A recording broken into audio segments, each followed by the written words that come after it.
It's Sunday morning in Trelong, a small village nestling in the Welsh hills.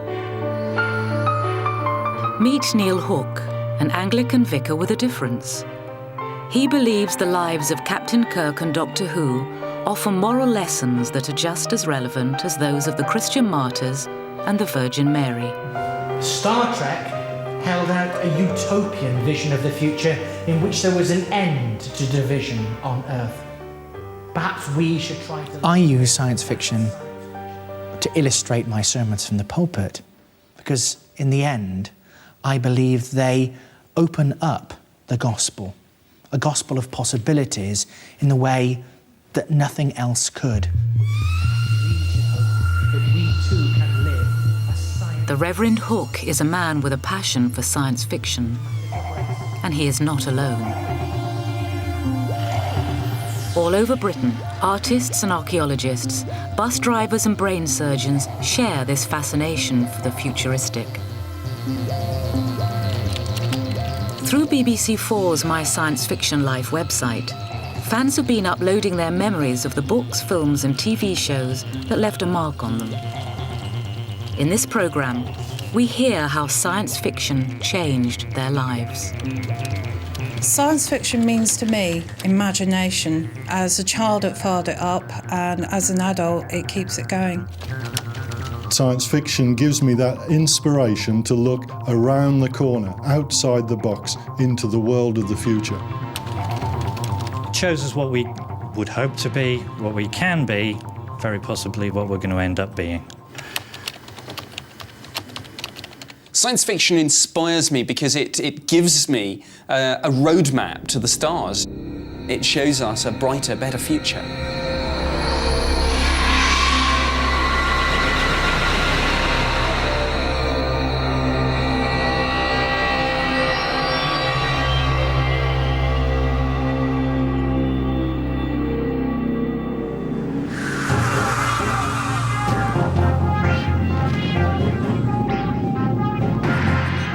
For decades, ideas first expressed in science fiction have inspired people all over the world. And many have worked their way into modern life.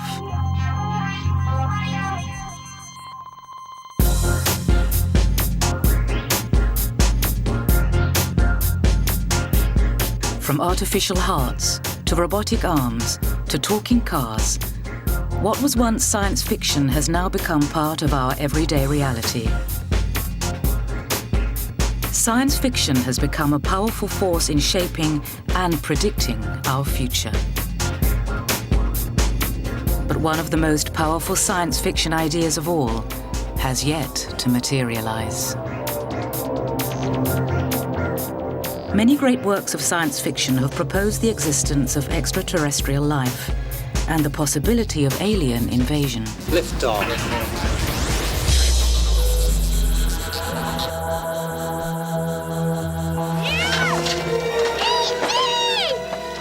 From Steven Spielberg's benign E.T. to Ridley Scott's deadly Alien, they come in all shapes and sizes and with varying degrees of menace. But the idea of the alien occupies a unique place in the human imagination.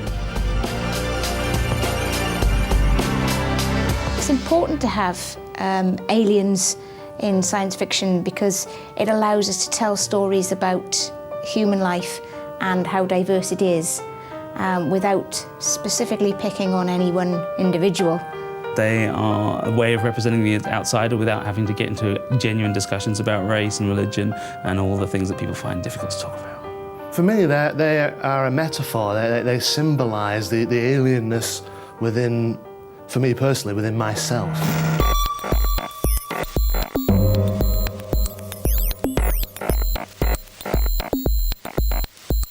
Anne Thomas set up a Star Trek fan club 6 years ago. Preparing for their monthly get-togethers can be something of an ordeal.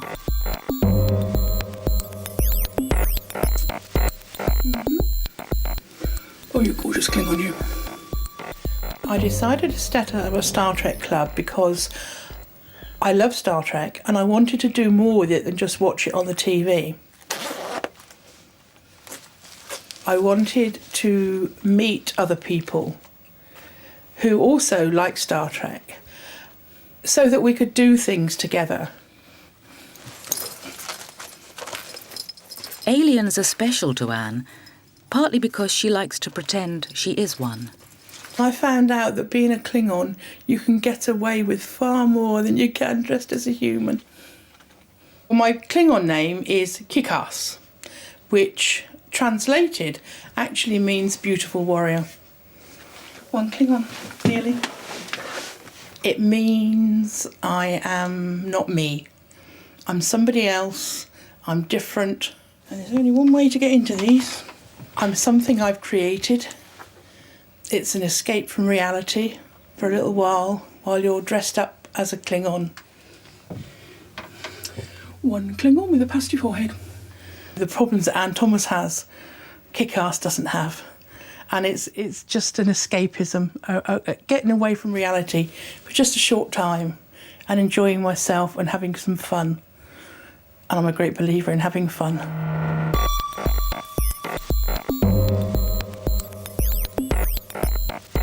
Very often when we're at carnivals and fetes, people come up to us and say, well, where's your spaceship then? So we just look up and they look up and we walk off laughing, just like that.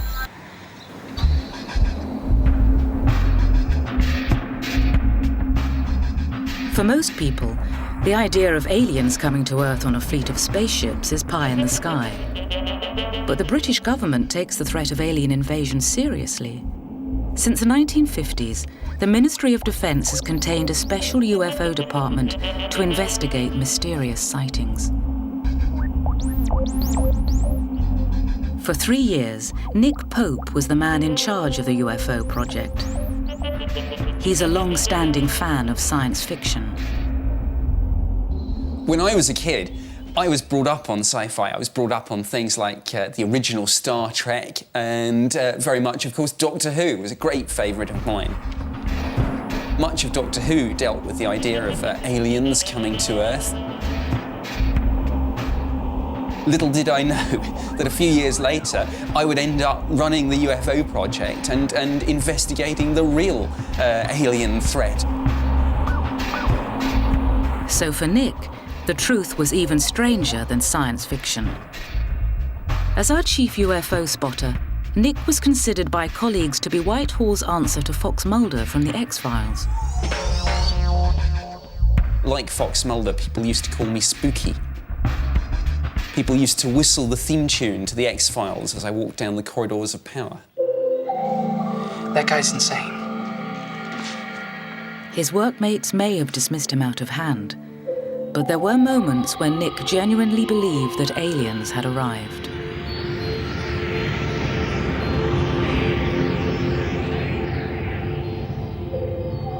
There was a case in 1993 where a UFO flew over 2 military bases. Air Force witnesses were describing to me vast triangular-shaped craft flying slowly over the base, firing a narrow beam of light down at the ground and then shooting off to the horizon at incredible speeds. And I felt we're getting really close to these things. Define hotspot. 4 sightings in 1967, August. Though Nick believed that these were real sightings, like the hero of The X-Files, he had a hard time convincing his bosses. The Air Force said it was a weather balloon caught in wind shear. But there wasn't a weather balloon launched that day within 700 miles. I really did end up empathising with the character of Fox Mulder. I shared his frustration. I always found myself fighting against collective inertia of government. If any of these UFO sightings did turn out to be extraterrestrial, we would be totally unprepared. Frankly, we wouldn't have a clue what to do.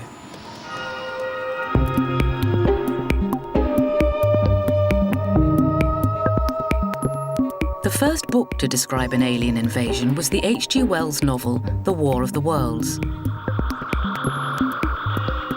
Published in 1895, it's the story of an attack on Earth by Martians who've run out of food on their own planet.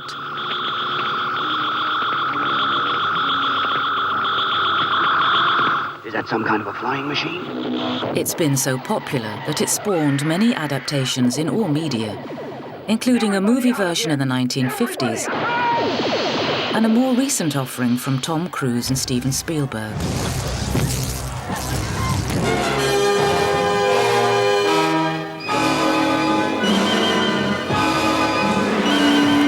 Wait a minute, something's happening. Humped shape is rising out of the pit. But probably the most important adaptation of all was Orson Welles' legendary radio play of 1938. So compelling and believable was the production that when it was first broadcast, many American listeners believed that aliens really were landing. Both the observations of science and the evidence of our eyes lead to the inescapable assumption that those strange beings who landed in the Jersey farmlands tonight are the vanguard of an invading army from the planet Mars. Paul, what's going on?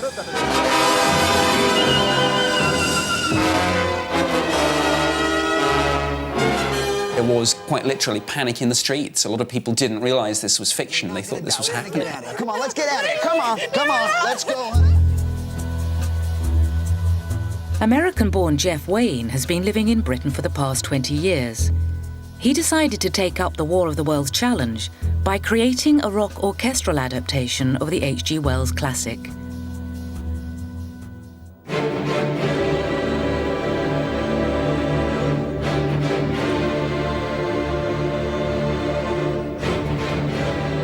Jeff Wayne's musical version of The War of the Worlds is one of the best-selling albums of all time. It's brought him fame and fortune and has become an integral part of his life. The War of the Worlds came into my life in the mid-1970s. As a composer and a producer, I always wanted to compose something that was big, a story that I would believe in and have great passion for. On one read, I could really feel the inspiration. Jeff was drawn to the story by its underlying political message. H.G. Wells's Martians had tentacles, and he was writing about the expanding British Empire, the tentacles of power. Today, it's just as important in the world that we live in, and we see it every day of our lives on the news. There's invasion, there's death and destruction every day, and that's invasion. That's Martians with tentacles.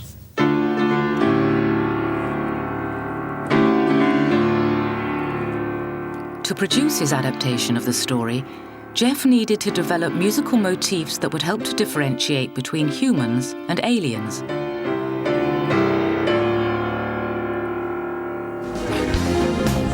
He used a range of instruments to identify his characters.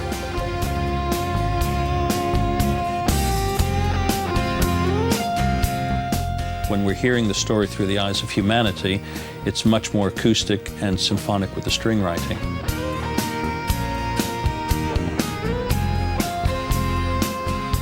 When it's told through the eyes of the Martians, it's much more aggressive with the electronic instruments that I work with and the guitar work.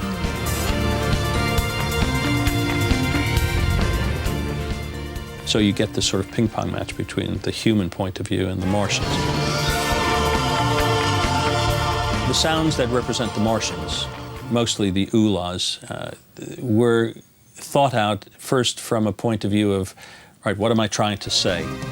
So the first time you hear them, it's because they're terrifying the earth, and it's a big, wide, powerful sound. Now we come to the end of the story. It's the first time that we learn that the Martians are dying or dead, and the last sounds that we hear are the oohs again, and the chords have been modified to give the impression of this death wail.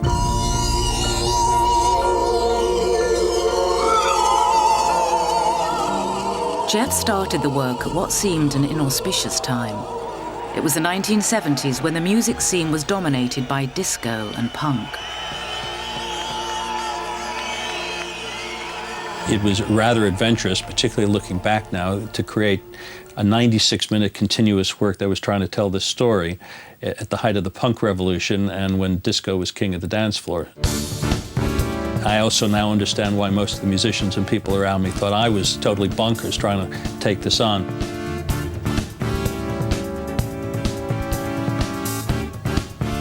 I think the War of the Worlds, for me as an artist, is without a doubt the thing that I'm most known for. Measuring the scale of success that the War of the Worlds has had is not something that I ever imagined in a million years. Though the aliens have yet to arrive, another science fiction invention is already amongst us.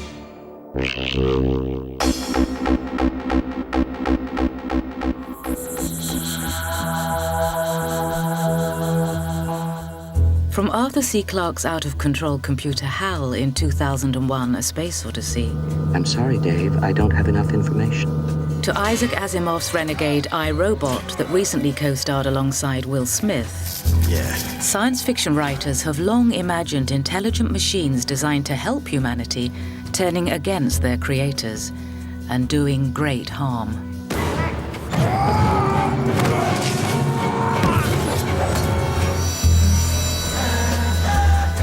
Some of the more benign possibilities of intelligent technologies described in science fiction are becoming a reality.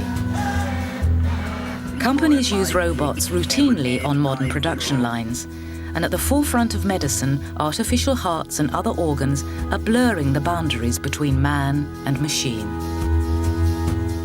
I think we're the Cybermen already. My dad is full of metal bits to aid various medical conditions. We're going to have more and more body parts integrated as machine. I think there's no question, but in terms of anything you've ever seen in science fiction to do with cyborgs, that's where we're going. It's just going to knit together more and more technology in the human being.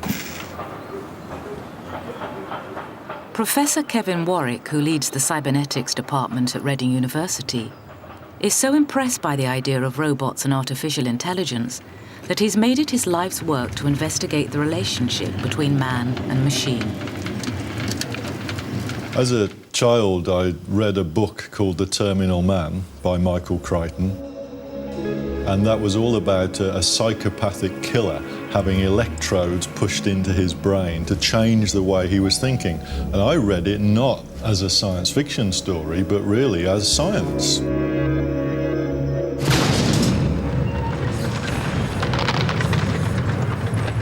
Professor Warwick's ideas drew further inspiration from the film The Terminator, in which a sophisticated cybernetic organism travels back in time and embarks on a relentless program of assassination.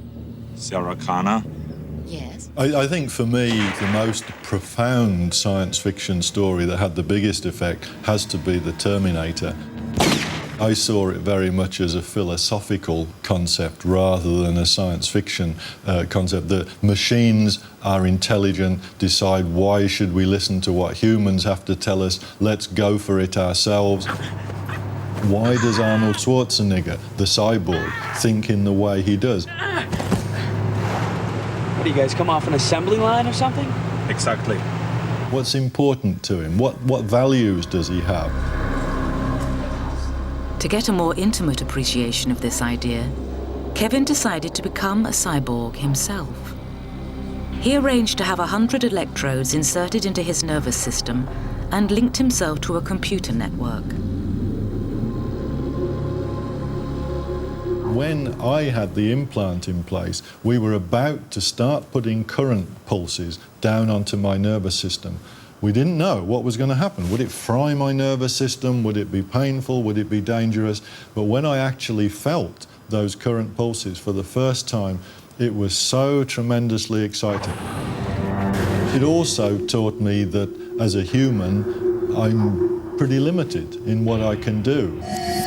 But potentially, it doesn't have to stay like that. That in the future, I can link my brain to that of a machine. I can have sort of the intellectual capabilities that maybe Arnold Schwarzenegger could have in The Terminator. Kevin has used this technology to get closer to his wife, Irena. My wife had electrodes pushed in her nervous system, and we linked our nervous systems together to communicate in a whole new way. Before I met Kevin, I wasn't into the science fiction too much. But the science fiction definitely influenced me and affected my life because of Kevin's experiment. And when Kevin moved his hand and I had blindfold on and felt the signals in my palm, it was quite exciting, and I was really pleased that for him that it was working. You described it as it felt like lightning in your hand, which I think for any husband to make his wife feel like lightning is... It was extremely intimate, I think, when you actually do that, and it's quite an experience. Kevin and Irena have reached the frontiers of what's possible with today's technology. But even more profound relations between man and machine lie ahead. I see a positive future where the machines do inherit the Earth, but with us as their creator. I see a view like in Star Trek. The machinery is there to help humanity and help humans do what they're trying to do. It seems to me that the more mechanised we become, the worse off we will get.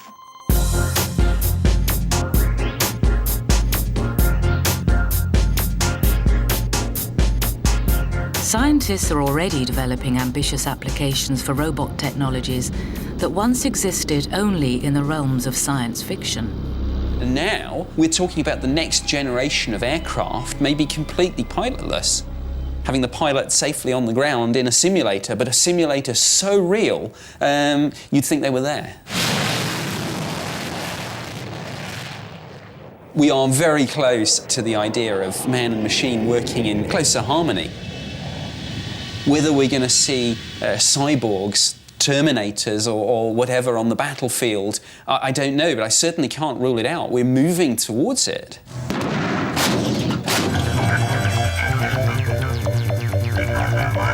Science fiction has always inspired the futurologist Ian Pearson from BT's research labs in Ipswich. I can't stop being a futurist. It doesn't stop when I go home in the evening. I'm a futurist all the time. I'm always thinking about the future. Ian has been thinking about possible applications of Terminator-style robot technology for the past 20 years. I'll be back.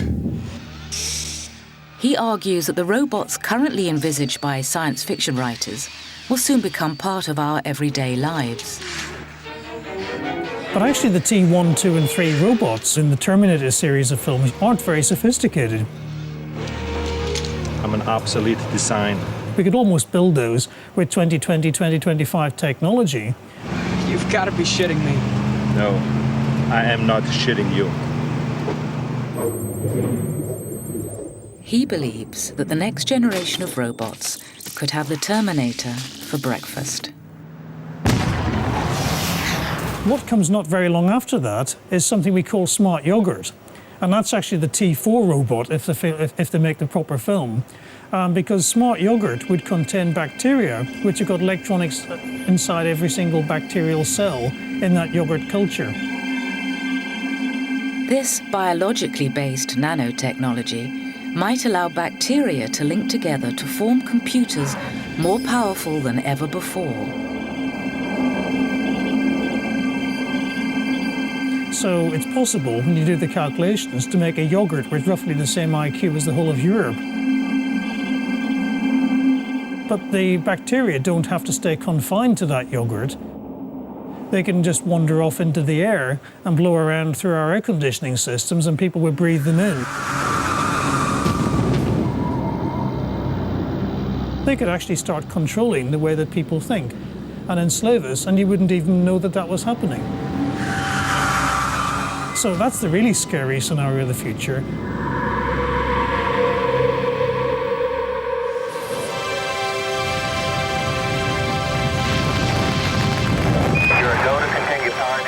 Once, mobile phones and space travel must have seemed equally unlikely. But science fiction has often demonstrated an uncanny capacity to predict our technological future, sometimes with depressing accuracy.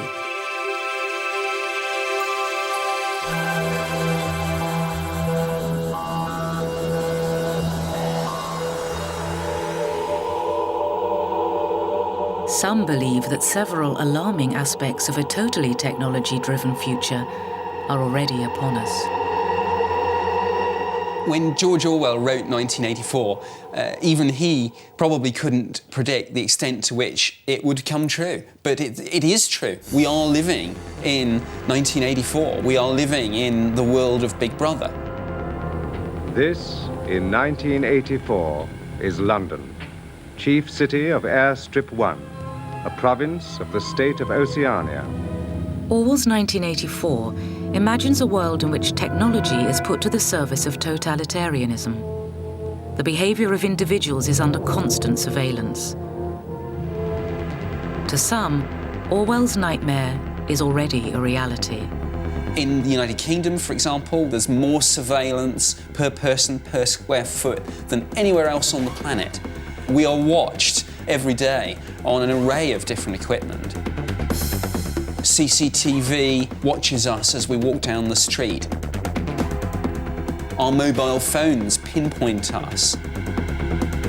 Number plate recognition technology tracks our vehicles. We are the most surveilled society that there has ever been. All right, what he's doing now we call scrubbing the image, looking for clues as to where the murder is going to happen. Original running bond brick pattern, streamliner. But it doesn't stop there. Based on a 1956 short story by Philip K. Dick, the film Minority Report follows the work of psychic investigators who can detect crimes before they've been committed. Recognizance of murder 4 days out. It may seem implausible, but not everyone in the criminal justice system thinks so. The United States government had a number of so-called remote viewing programs, effectively psychic spies that organizations like the CIA used to try and pinpoint drug shipments, arms dumps, hostages, terrorists. This is for real. And I know for a fact that whether they admit it or not, most police forces, on an unofficial basis, will from time to time use psychics. Today, criminal psychologists in Britain are creating a database of the 100 most dangerous criminals of the future before they even committed their crimes. It seems the modern surveillance society knows no bounds. The government knows everything that everybody's thinking and doing all the time and can control everything to the nth degree. I'm very wary about that, and I'm very concerned about this erosion of civil liberties. But not all visions of the future are so gloomy. Science fiction has a track record of becoming science fact in a range of technological fields, from space exploration and telecommunications to the latest gadgets that we just can't live without. I can't get by without my microwave, which is rather like the food replicator in Star Trek. We owe the pot noodle to science fiction. Predicted in the space opera of the 1950s, becomes true in the NASA Apollo program. Already, ideas from science fiction have had a major impact on medical technology. The future of medicine could be a blend of science fact and fiction, according to a new book. In the next 50 years, doctors could be using Star Trek-like monitors. When you look at medical technology now, it's already there. We're getting towards that era. The hyperspray from Star Trek, you'll be able to inject without the use of needles. As a futurologist, Ian Pearson strives to devise new technologies that will one day become part of our everyday lives. 3, 2, 1, 0. All engine. You're a go to continue power descent. Originally, his imagination was fired not by science fiction, but the space race. I'm old enough to have watched the first moon landing, and watching Neil Armstrong step onto the moon and fluff his lines. And that sort of thing was fantastic. And since then, I've been really interested in the future, imagining that maybe one day we get to walk around on the moon or something like that. Ian went on to read Arthur C. Clarke's 2001: A Space Odyssey, the science fiction classic in which humans discover a mysterious artifact on the moon, and with their intelligent computer HAL set off on a quest into outer space. For Ian, the book was a revelation. It convinced him science fiction was inextricably linked to scientific fact. Arthur C. Clarke was probably the most influential space travel science fiction writer in my time, 2001 and so on. A lot of his ideas, you know, exactly how you would go about building a space station with artificial gravity, or even his idea of the satellites that allow you to have geostationary orbits, you know, which is the whole basis of satellite TV and things like that. Those are ideas which came from Arthur C. Clarke's science fiction. Soon, Ian was making technological advances himself. A key source of inspiration for him was Gene Roddenberry's epic TV series, Star Trek. Space, the final frontier. These are the voyages of the Starship Enterprise. Its 5-year mission, to explore strange new worlds. When I watch Star Trek, the really core stuff is, you know, what technologies they're using. To boldly go where no man has gone before.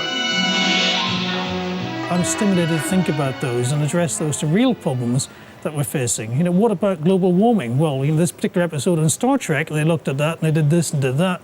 Is there some equivalent we can do on our planet which would do the same thing? One example of a real-life technology first described in science fiction is the communicator. From Captain Kirk. Captain Kirk's favourite gadget. We've gone through various stages of having fixed telephones, through to having mobile phones, which started off as great big bricks, and gradually they got smaller and smaller until they were like Captain Kirk's communicator. But we're moving very quickly towards the next generation comm badge, where you just touch it and we use instant voice messaging to route that straight to the person you want to talk to. So you just go, you know, beam me up Scotty, and it'll go to Scotty and everybody else won't hear it. Number 1. Lieutenant Yarny. The imaginary machines of Star Trek might have inspired the development of important military technologies. I think it's quite possible that scientists who really are pushing the envelope on things like invisibility may well have been inspired by things that they've seen in science fiction in series like Star Trek. I think I remember some dramatic scene. There's a Romulan warbird decloaking. Forward phasers. Stand by. That's not a million miles away from the sort of stealth technology. And even, I mean, stealth is obviously radar invisibility. Now scientists are quite literally talking about optical invisibility, the real thing, making something disappear before your very eyes. You can see right through me.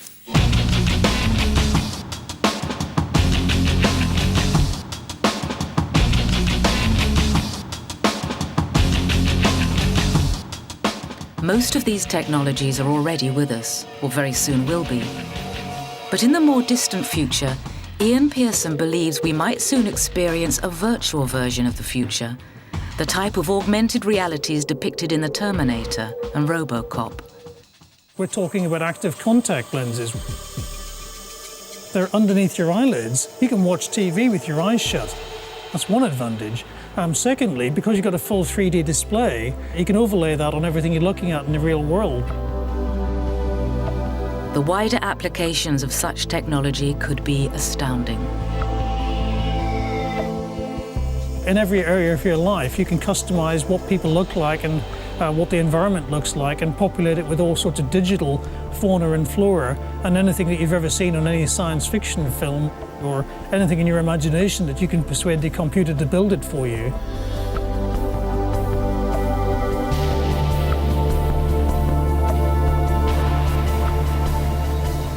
So your active contact lenses can give you a completely customized view of the real world.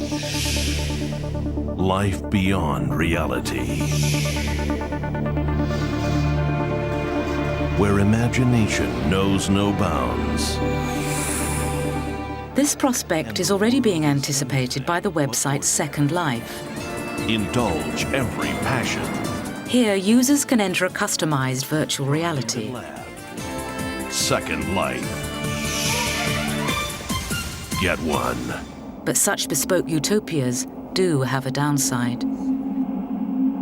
You could be a king or a queen in there, but actually in the real world, you're living on £100 a week at welfare or something like that, and you can't afford anything. We are worried that a small percentage of society will not be able to balance living in these virtual worlds with the real world stuff, and that's actually quite dangerous. Since so many science fiction ideas seem achievable, it's tempting to dream of turning personal fantasies into reality. If I could have anything from science fiction become science fact, it would be interstellar travel. This world is getting smaller and smaller, and I'd like to see what's out there, and I'd like to see if we are alone. I'd love to have a time machine. I'd love to revisit the past and my childhood. I'd also go into the future and see what will become of me. I would love to have a transporter from science fiction. The idea of being able to beat the rush hour traffic is wonderful. As well as providing us with a technological vision of the future, science fiction offers powerful images of how and where we'll live in the years to come.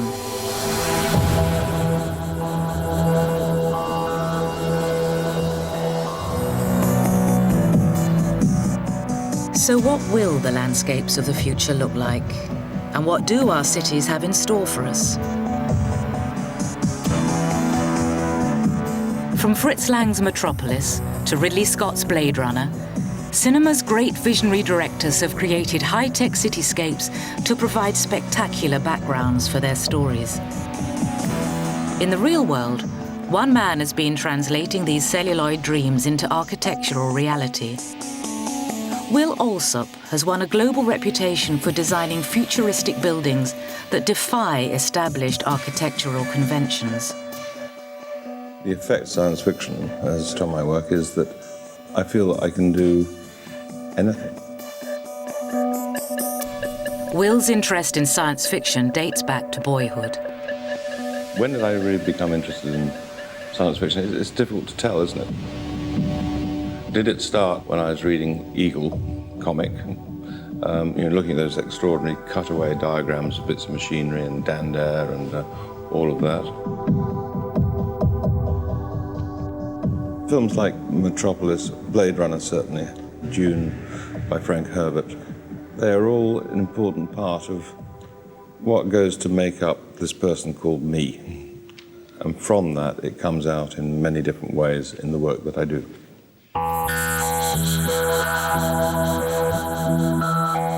Will Alsop believes that science fiction enables him to think outside the box.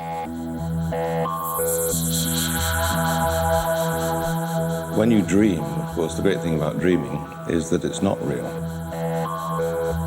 And therefore, you can indulge in that in a way that reality doesn't allow you to. Like so many others, Will was struck by director Stanley Kubrick's stunning visual interpretation of Arthur C. Clarke's 2001: A Space Odyssey.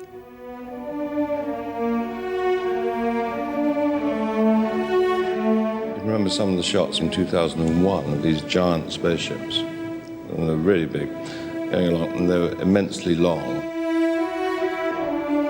You can't really say they have a form at all.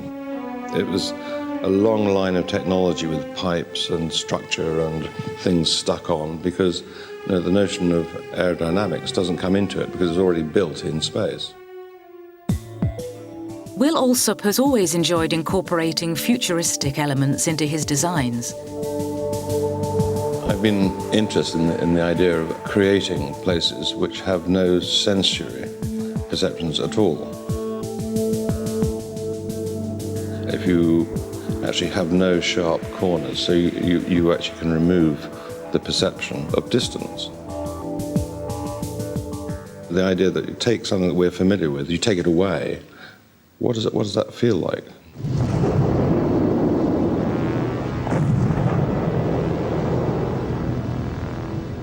Another Alsop favourite is the film Blade Runner, not for its aberrant androids, but for its exotic and chaotic vision of the future. Blade Runner, of course, is one of those films that is incredibly popular amongst architects. One of the things that architects like is the aesthetic. It has a roughness and an edginess to it. And that seemed to be quite exciting. If you imagine a completely mixed up form of urban space, it's the exact opposite of, say, what a lot of urban designers do at the moment. Blade Runner inspired Alsop's vision for the radical architectural transformation of Barnsley in South Yorkshire. In Barnsley, which is basically a worn-out city that has lost its raison d'etre and wanted to reinvent itself, it comes out that there are two worlds that you are creating there. There's a brave new world that sits alongside the more historic side. And that combination between future and past coming together, I think, is very powerful. It comes back to sort of Blade Runner sort of idea of two worlds in one, or three worlds, or four worlds. I mean, you can have many, many layers to these things.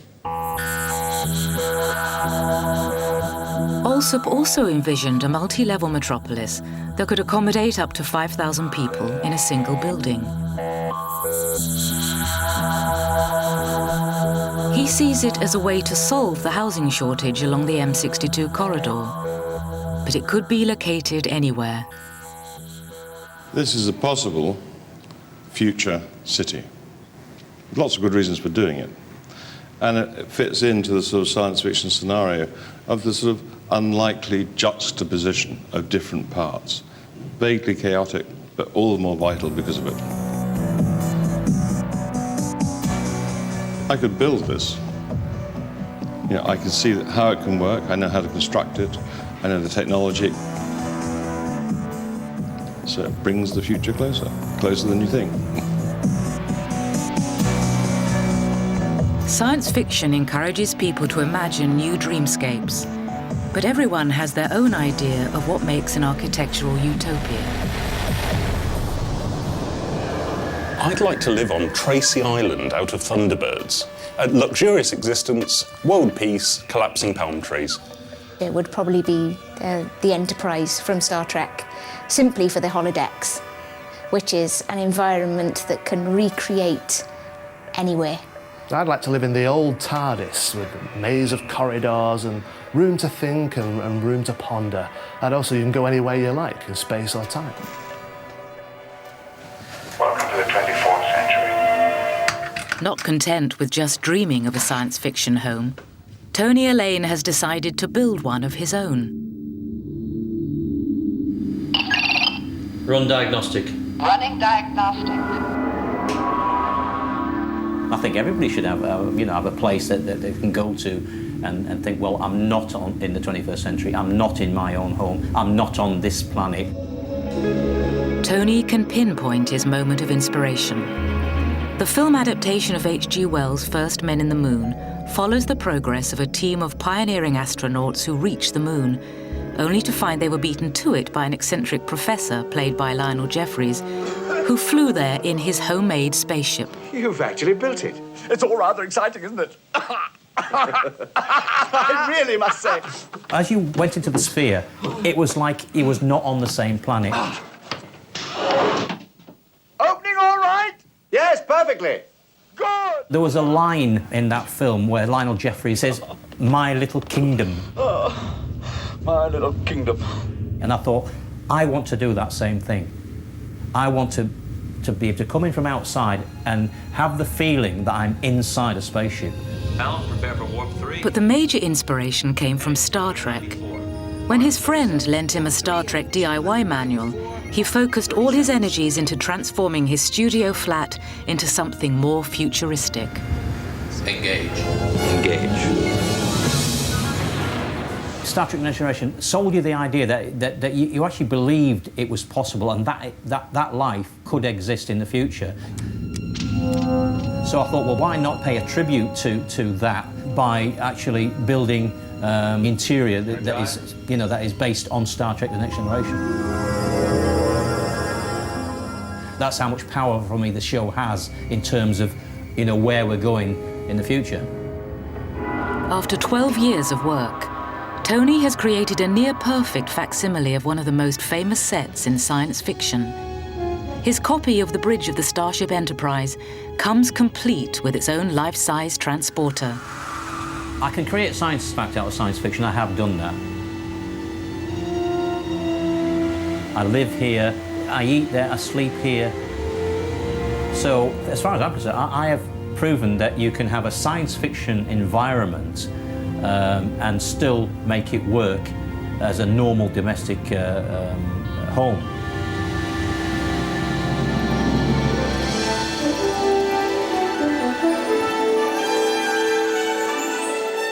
While Tony Allain has shown that science fiction can work in the home, Will Alsop has been applying similar principles to his new design for the interior of Queen Mary's School of Medicine and Dentistry in London.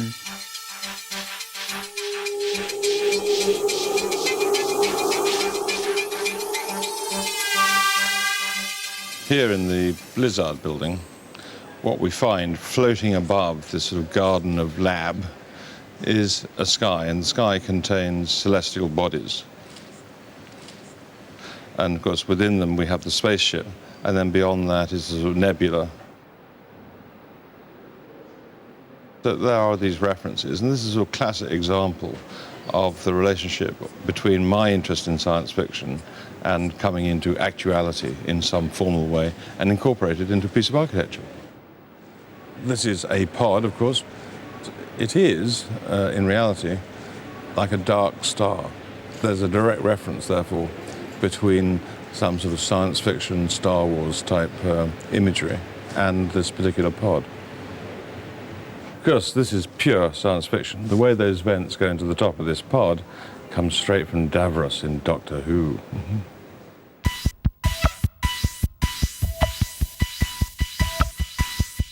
At the heart of many science fiction tales are some of the biggest questions of all.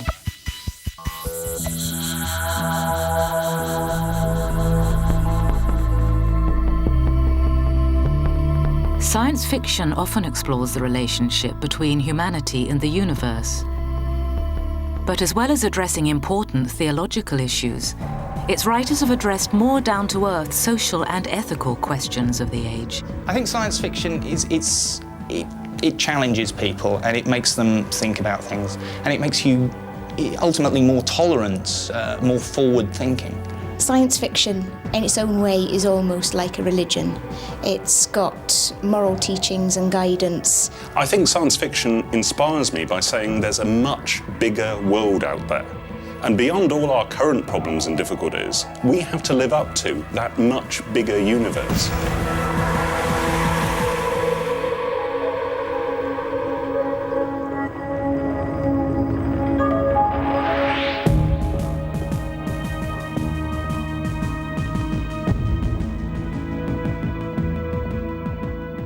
Do you ever think that you might be quite mad? Oh, yes.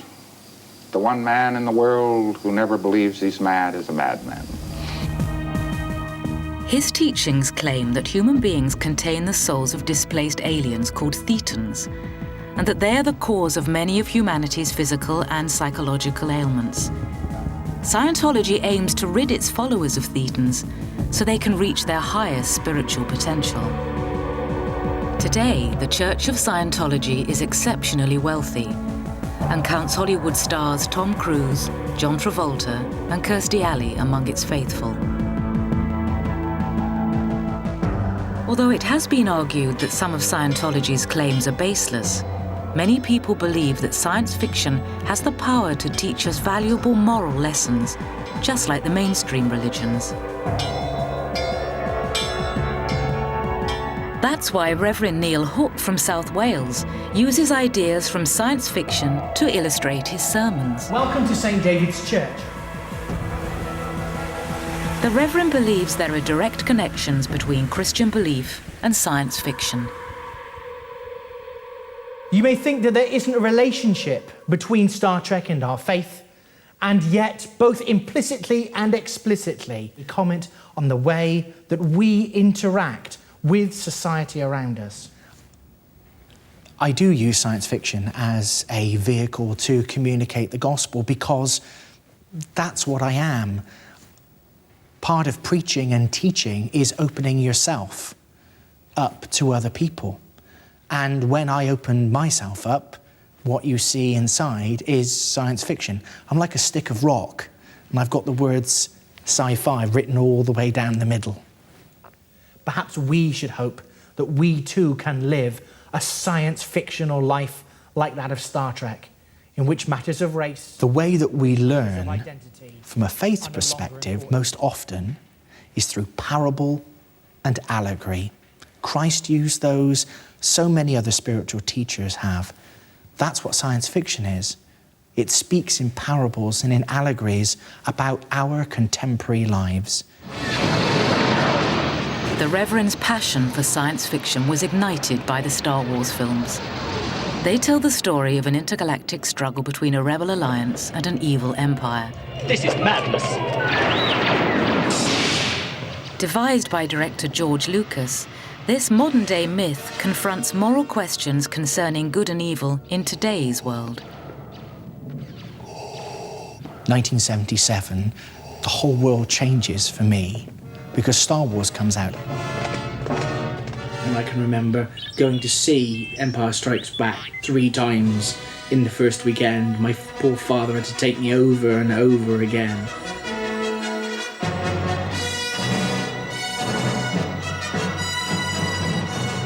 I was a full Star Wars fan. I had the costume, I had the toys, I'd run round the garden with a stick, pretending to be Luke Skywalker, fighting off Darth Vader. After a while, he began to see science fiction had an extra dimension to it. Let's think about Star Wars for a second. The key theological sequence there would be at the end of the 3rd film, Return of the Jedi, where Darth Vader turns aside from the dark path that he's trod and allies himself with his son, Luke Skywalker, and embraces a positive, light-filled future.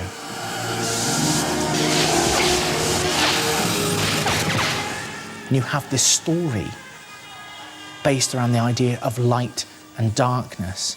And it's a classic tale. It's one that you can find in Greek myth, or going all the way back.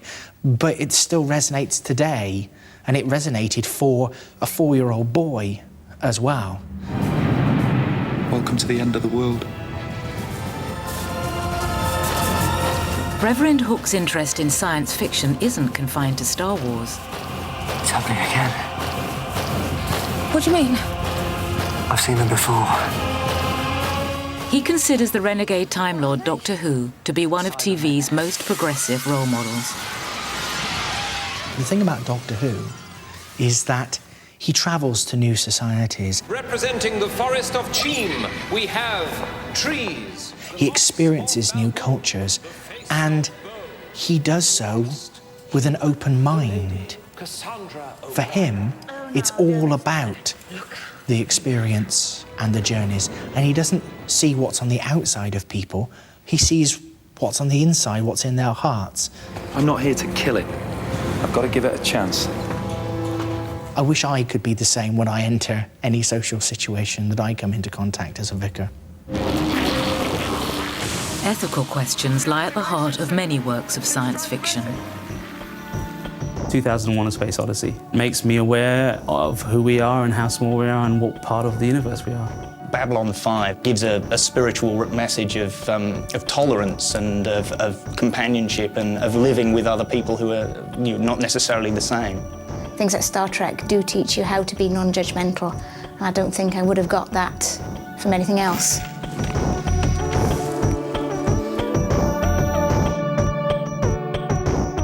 The part-time Klingon Anne Thomas also believes that science fiction can deliver important ethical lessons. As a local Methodist preacher, she too has used science fiction as a source of inspiration for her sermons. A lot of science fiction out there does have good moral messages. There's always that fight between good and evil. But for me, Star Trek was encompassing more. It was about people getting on together, races getting on together, respecting cultures and respecting people's diversities. Let's get the hell out of here. It is a moral vision of how things could be. Star Trek has provided much more than a spiritual message. Anne believes it's transformed her life. You want some milk on those? It's given me a social life. It's given me a grandson. It's affected my personal life. It has given me a lot of good friends, which I wouldn't have had. But it's also kept my mind open. For Anne and her fellow club members, their meetings provide an opportunity to live out their science fiction fantasies. We live in our own little dream world that we have created. A sort of utopian society, really. But at the same time, acknowledging the difference between that and reality. But there's no harm in dreaming, is there?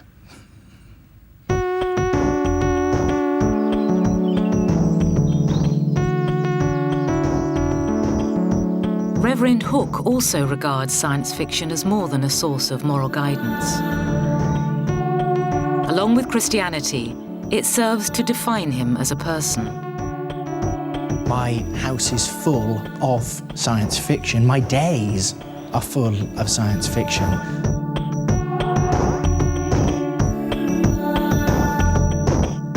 There are two driving forces within my life. One is my faith, and the other is my all-consuming love for science fiction. And I don't think anybody could possibly put up with me or live with me if they didn't have both a faith and an abiding love for science fiction themselves. It would drive them absolutely loopy. So when I found somebody, and when we got together, and both of those component parts were fulfilled, then I'd met my soulmate, and for me that was ideal.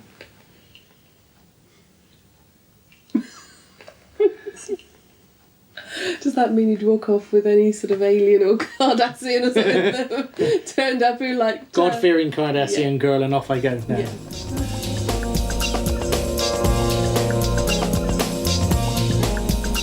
Many of the ideas generated by science fiction have had a powerful influence on our lives. Its imaginative landscape has contained visions of new technologies and possible worlds. It has anticipated scientific breakthroughs and tackled some of the most profound moral questions of our times. For many of its fans, it's the most important literary genre of all, so vital that life would be unimaginable without it. A world without science fiction would be a world without imagination and vision. Science fiction gives me my long-term inspiration. Without science fiction, I'd be based in the here and now. The future would be very black. Imagining the world without science fiction is like imagining the world without art. It just does not compute. I think the world would be a poorer place. It would probably be 20 to 30 years, or even 50 years, behind where we are now. Oddly, without science fiction, I would be unmarried, lonely and penniless. To me, science fiction means that I can escape into new worlds. I know that I can always sit down in the captain's chair, engage warp factor 5 and speed off and find the new adventure. To add your story to the website, go to bbc.co.uk/mysciencefictionlife.